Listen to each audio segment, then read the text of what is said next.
അച്ഛാ, അമ്മ, എനിക്ക് ഒരു കാര്യം പറയാനുണ്ട്. മോള് പറ. എന്റെ കല്യാണക്കാര്യവാ. വളരെ വൈകിയ എനിക്ക് മനസ്സിലായ എന്റെ സ്നേഹത്തിന് മഴവില്ലിന്റെ അഴകാ. അതൊരു ഭാഗ്യല്ലേ?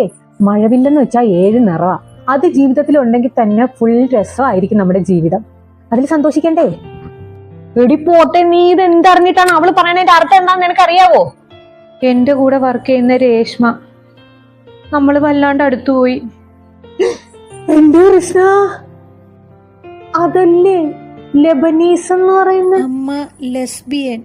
അതന്നെ നടക്കൂല മോളെ, നടക്കൂല. എനിക്ക് ഒരു മോളും ഒരു മരുമോളും വേണ്ട, എനിക്കൊരു മരുമോൻ മതി.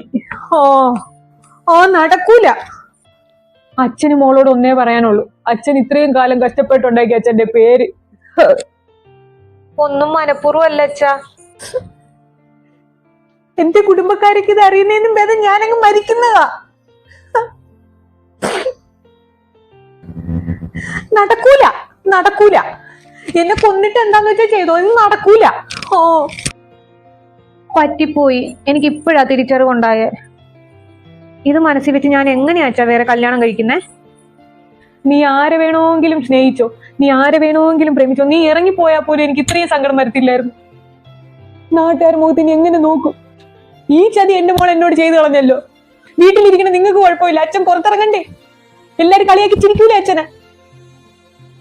വീട്ടുകാരും നാട്ടുകാരും പറയുന്നേക്ക് ആലോചിച്ചോണ്ടിരുന്ന ഇത് എന്റെ ജീവിതമല്ലേ? എനിക്കിതാ ഇഷ്ടം. ജാതിയോ മതമോ സ്വത്തോ സമ്പത്തോ ഒന്നും അച്ഛനൊരു പ്രശ്നമല്ലായിരുന്നു, ഒരു ആൺകുട്ടിയായിരുന്നെങ്കിൽ. അച്ഛൻ ഈ പറഞ്ഞത് വാക്കാണോ? ഈ പയ്യന്റെ പേര് ഖൈസ് ബദറുദ്ദീൻ, പത്തനംതിട്ട വീട്. മുസ്ലിമാ? സാരില്ല, അച്ഛൻ നടത്തി തരും. ഈ ഞായറാഴ്ച അവരോട് ഇങ്ങോട്ട് വരാൻ പറയട്ടെ. എടിയേ, ഇത് മഴവില്ലല്ല, ലവ് ജിഹാദ് ആയിരുന്നു, ലവ് ജിഹാദ്. നമുക്കിട്ട് വെച്ചതാ നമ്മളെ മോള്. എന്തോ ആവട്ടെ, ആണ് എന്നല്ലോ നിങ്ങൾ അങ്ങ് നടത്തി കൊടുക്ക എന്റെ മനുഷ്യ. എന്റെ കൃഷ്ണ.